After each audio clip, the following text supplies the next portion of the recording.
Marakiibta diyaaradaha xambaara ee Mareykank ayaa wajahaya hanjabaado cusub iyadoo looga baqayo in diyaaradaha dagaalka ee Shiinaha duqeyn dhanka cirka ah u geysan karaan Marakiibta Mareykank ee maraya badweynta Pacifiga. Ciidamada cirka ee Shiinaha ayaa dib u habeyn ku sameeyay diyaaradaha gantaalaha xambaara ee loo yaqaan H6 iyadoo markaa looga gol leeyahay inay xambaari karaan gantaalo cusub oo ka hortaga Marakiibtaasi.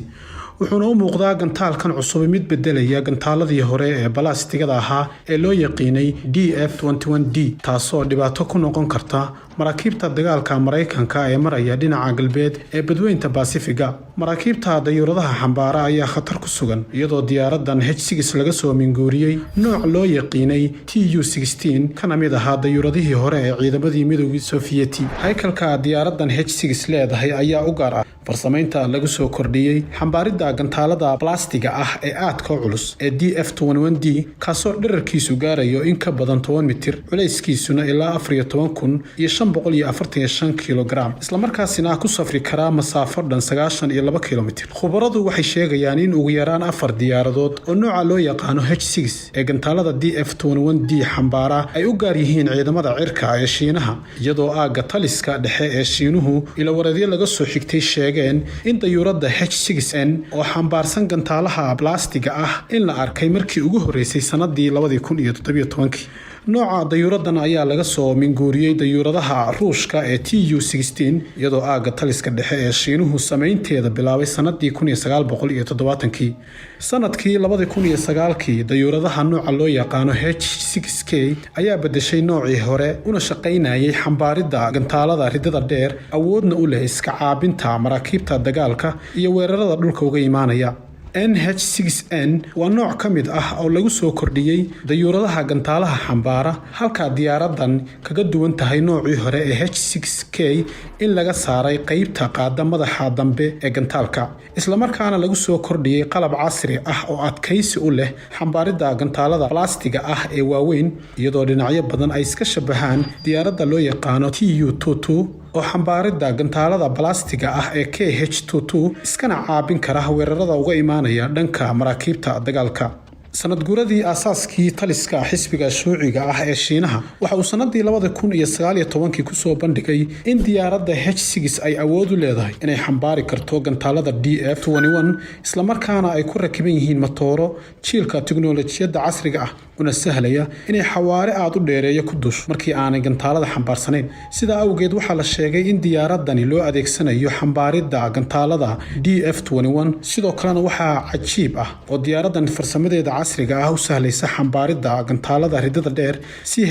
CHAC-X13 oo laga soo minguuriyay gantaalka balastiga ah ee DF-21 wuxuuna noqon doonaa midka loogu talagalay diyaaradaha H6N, taasoo macnaheedu tahay in dowladda Shiinuhu ku jirto dadaalo ay ku tayeynayso isla markaana ay ku badinayso noocyada hubkiisa iska caabinta Marakiibta dagaalka. waxaa la sheegay in taliska shuuciga ah ee Shiinuhu uu diyaariyay in ka badan 12 baabuur oo dagaal oo qaada gantaalaha balastiga ah ee nooca loo yaqaan DF-26 kuwaasoo lagu burburin karo Marakiibta gujiska badda iyo gantaalada ridada dheer, isla markaana sameeyay tijaabooyin goob aan la carabaabin magaceeda laakiin u dhow deegaanka Alsa ee Shiinaha. waxaa kaloo warbixinada qaarkood markaas sheegeen in Marakiibta dagaalka ee Mareykanku u ruqaansadeen jasiiradda Barsel, halka markabka lagu magacaabo USS Makibel u ruqaansaday qaybo ka mid ah jasiiradaasi. waxaana xusid mudan in jasiiradda Barsel ay ka dhaxeeyaan 3 wadan oo kala ah Shiinaha, Vietnam iyo Taiwan, halkaas oo qiyaas ahaan 650 mayl u jirta jasiiradda Hainan ee wadanka Shiinaha.